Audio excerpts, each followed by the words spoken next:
4.87 1987년 6월 민주항쟁을 소재로 한 영화 화제죠. 계속해서 고 박종철 당신 학생이었죠. 이 사망의 진상을 밝히는데 기여했던 오연상 원장 전화로 연결해서 그때 상황을 좀 짚어보겠습니다. 안녕하세요, 원장님. 예, 안녕하십니까. 네, 언론에 잘 등장하지는 않으셨더라고요, 보니까. 네. 네. 그런데 저희가 확인하다 보니까 그 당시 박종철 군 시신을 가장 먼저 검안하신 당사자죠? 어떻게 검안하러 가시게 된 겁니까? 그게 87년 1월 14일 오전 11시 30분경이었는데요. 네. 그 당시에 저는 중앙대학교 용산병원에 네. 전임 강사로 근무를 하고 있었습니다. 예. 그런데 그 진료부장 겸 내과 과장을 하는 박 교수님이 제 방으로 전화를 하셔서 남영동 대공분실에 긴급 왕진 요청이 들어왔는데 네. 보통은 응급실 당직 레지던트가 가지만 이건 상황이 심각해 보이니까 교수가 가는 게 좋겠다. 응급실로 내려와라. 그렇게 말씀을 하셨습니다. 네. 그래서 응급실로 갔더니 남영동에서 온 형사 세 분이 기다리고 있었고 예. 우리 응급실 간호사하고 응급장비를 챙겨가지고 앰뷸런스를 타고 곧바로 남영동으로 갔습니다. 처음부터 검안을 하러 간 건 아니고요. 예. 남영동에서 요청한 것은 상태가 위중한 환자를 살려달라는 거였죠. 처음에는. 네. 근데 제 추측으로는 왕진 요청을 하러 형사들이 출발했을 때는 박종철 군이 살아 있었던 걸로 생각이 됩니다. 그럼 가시는 도중에 사망했다고 보시는 거군요?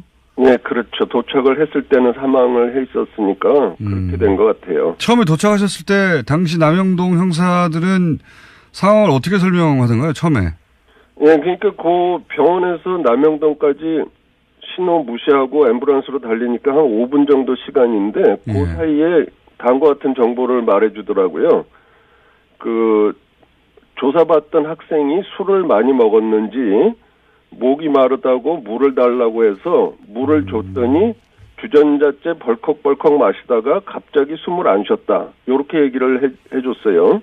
그렇군요. 이거는 아마도 물과 관련해서 호흡 쪽에 문제가 생겼다. 그러니까 응급 조치를 할 때 이거를 감안해서 숨을 다시 쉬게 해봐라. 그런 의도였다고 생각이 됩니다. 알겠습니다. 형사들은 그러니까 물 많이 마시다가 갑자기 숨을 안 쉬게 됐다. 이런 식으로 설명했는데. 네. 그 선생님이 처음에 가셔가지고 그 설명이 사실이 아니다라고 판단한 이유가 있으십니까? 그 방의 구조가 예. 문을 여는 순간 그 저쪽 창가 쪽 사실 창은 없었지만 창가 쪽으로 욕조가 보이더라고요. 욕조. 예. 예. 그 당시에는 지금과 다르게 하얀 색깔 욕조였었고 예. 그 다음에 자연스럽게 오른쪽에 환자가 누워 있는데 한 바닥에서 30cm 정도 올라와 있는 평상 다리가 없는 침대죠. 예. 거기에 팬티만 입은 상태로 젊은 남자가 누워 있는데 물에 다 젖어 있더라고요. 머리부터 발끝까지. 그러니까 당연히 바닥에도 물이 많고 예. 그 상황에서 생각할 수 있는 건 몇 가지밖에 없잖아요. 저 욕조에 물이 차 있었겠구나. 그리고 저기 들어갔다 나왔겠구나. 그러다 무슨 사고가 생겼구나. 그렇게 생각을 한 거죠. 당연히 보자마자 그런 생각을 하셨던 것이고. 그리고 이제 그 형사들이 그 병원 응급실로 옮기자고 하는 것을 중간에 그렇게 못하도록 막으셨다고 제가 알고 있는데 그건 왜 그러셨습니까? 네, 그거는 사망 상태였지만 그 심폐소생술을 30분을 했습니다. 예. 그동안에 한 번도 소생이 안 됐거든요. 그러고 나서 또 병원으로 옮기게 되면 응급차 안에서는 그게 용이하지가 않거든요. 심폐소생이. 네. 그런 상태로 병원에 옮겨서 다시 심장 제세동기 같은 걸 써서 한다 하더라도 그게 소생이 될 가망이 거의 없어요. 네. 그뿐만 아니라 사망 장소가 바뀌게 되거든요. 남영동 대동분실에서 용산병원 응급실로 바뀌거든요. 그렇군요. 사망 원인에 대해서도 여러 가지 변화가 생길 것이고, 그래서 그것은 좋지 않다고 생각을 했습니다. 그러니까 이제 형사들이 옮기자고 하는 것도 이러면 사망 장소가 그러면 남영동이 아니라 병원으로 될 수 있으니까 그걸 못하게 막아야 되겠다는 생각을 그때 하신 거고. 사실상 그 소생 가능성이 거의 없었기 때문에 그러니까요. 그렇게 옮겼을 때 그런 문제들이 생긴다라고 생각을 했죠. 이미 사망했는데 네. 사망 장소를 병원으로 바꾸게 되는 효과가 날 테니까 그러면 안 되겠다 싶어서 그건 막으신 거고. 그리고 네. 가자마자 형사들이 이거 설명하는 것과는 다르게 이거는 지금 물고문을 당하다가 물고문이라는 표현은 그때 안 쓰셨어요. 근데 물고문을 네. 당하다가 사망한 거구나 이렇게 생각을 하신 거고. 물고문이라는 표현을 안 하시고 물에 대한 이야기를 그때 많이 하신 걸로 물고문이라는 표현을 쓰실 수는 그때는 없었셨군요. 그것은 내가 목격한 상황이 아니니까 거기서 내가 확신에 차서 물고문이 있었던 게 확실하다 이렇게 얘기하면 그게 더 이상하게 들릴 거잖아요. 네. 그리고 저 의사가 암만 해도 그 색깔이 좀 이상하다. 뭐 그런 식으로 몰릴 수도 있고. 그러니까 나는 사실에 입각해서 내가 본 대로만 얘기하는 게 더 낫겠다라는 생각을 한 거죠.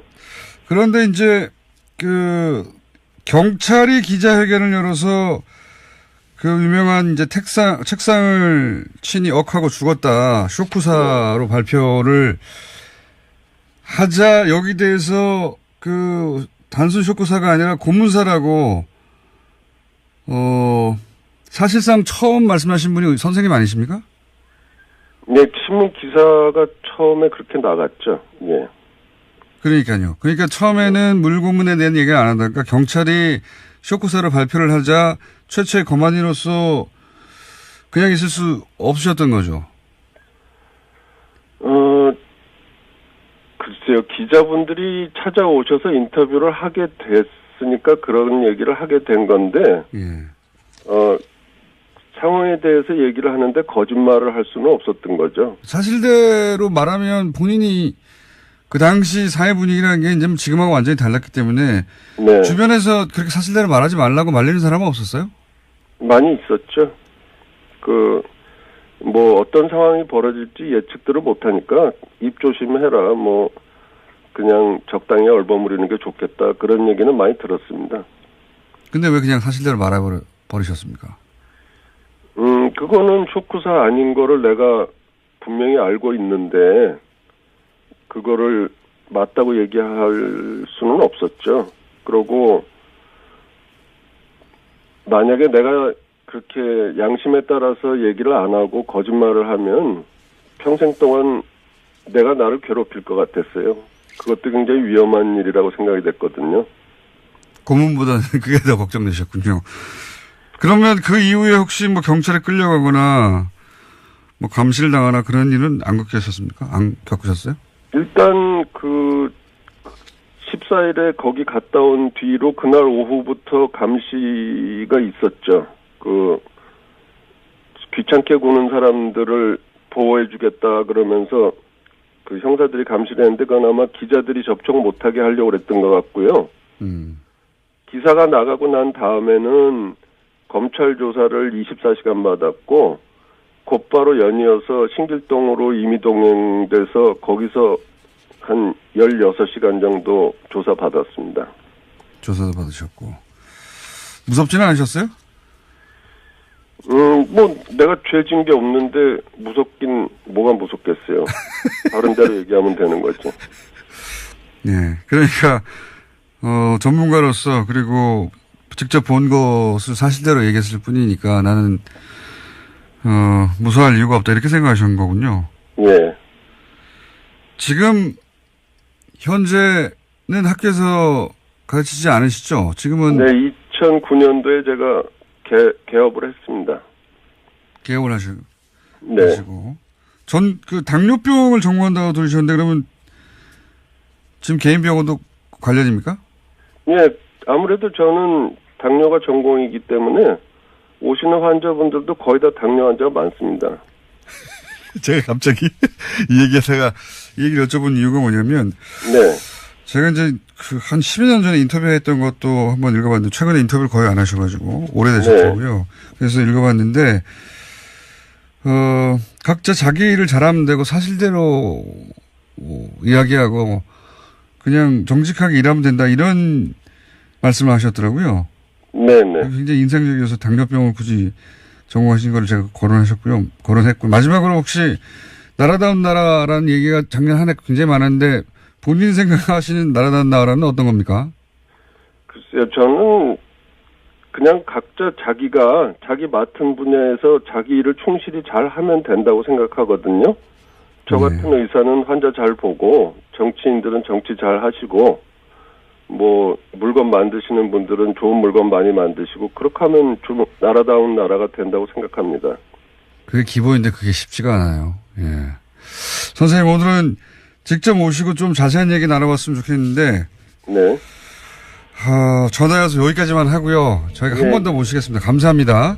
예, 감사합니다. 네, 박종철 군 거만이었던 오현상 원장이었습니다. 내일 뵙겠습니다. 안녕! 1년 1월 14일 오전 11시 30분경이었는데요. 네. 그 당시에 저는 중앙대학교 용산병원에 네. 전임 강사로 근무를 하고 있었습니다. 예. 그런데 그 진료부장 겸 내과 과장을 하는 박 교수님이 제 방으로 전화를 하셔서 남영동 대공분실에 긴급 왕진 요청이 들어왔는데 네. 보통은 응급실 당직 레지던트가 가지만 이건 상황이 심각해 보이니까 교수가 가는 게 좋겠다. 응급실로 내려와라. 그렇게 말씀을 하셨습니다. 네. 그래서 응급실로 갔더니 남영동에서 온 형사 세 분이 기다리고 있었고 예. 우리 응급실 간호사하고 응급장비를 챙겨 남영동까지 신호 무시하고 앰뷸런스로 달리니까 한 5분 정도 시간인데 그 예. 사이에 다음과 같은 정보를 말해주더라고요. 그 조사받던 학생이 술을 많이 먹었는지 목이 마르다고 물을 달라고 해서 물을 줬더니 주전자째 벌컥벌컥 마시다가 갑자기 숨을 안 쉬었다. 이렇게 얘기를 해줬어요.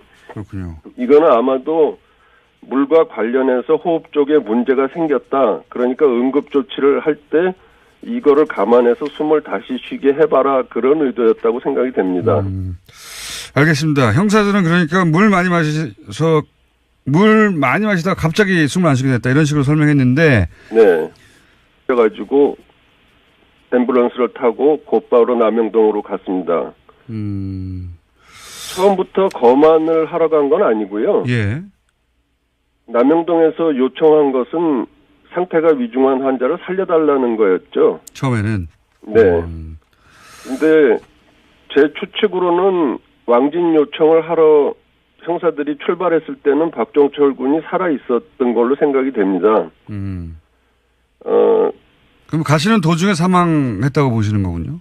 네, 그렇죠. 도착을 했을 때는 사망을 해 있었으니까 그렇게 된 것 같아요. 처음에 도착하셨을 때 당시 남영동 형사들은 상황을 어떻게 설명하던가요? 처음에? 네, 그러니까 그 병원에서 그 선생님이 처음에 가셔가지고 그 설명이 사실이 아니다라고 판단한 이유가 있으십니까? 그 방의 구조가 예. 문을 여는 순간 그 저쪽 창가 쪽 사실 창은 없었지만 창가 쪽으로 욕조가 보이더라고요. 욕조. 예. 예. 그 당시에는 지금과 다르게 하얀 색깔 욕조였었고 예. 그 다음에 자연스럽게 오른쪽에 환자가 누워 있는데 한 바닥에서 30cm 정도 올라와 있는 평상 다리가 없는 침대죠. 예. 거기에 팬티만 입은 상태로 젊은 남자가 누워 있는데 87 1987년 6월 민주항쟁을 소재로 한 영화 화제죠. 계속해서 고 박종철 당신 학생이었죠. 이 사망의 진상을 밝히는데 기여했던 오연상 원장 전화로 연결해서 그때 상황을 좀 짚어보겠습니다. 안녕하세요, 원장님. 예, 안녕하십니까. 네, 언론에 잘 등장하지는 않으셨더라고요, 보니까. 네. 네. 그런데 저희가 확인하다 보니까 그 당시 박종철 군 시신을 가장 먼저 검안하신 당사자죠. 어떻게 검안하러 가시게 된 겁니까? 그게 87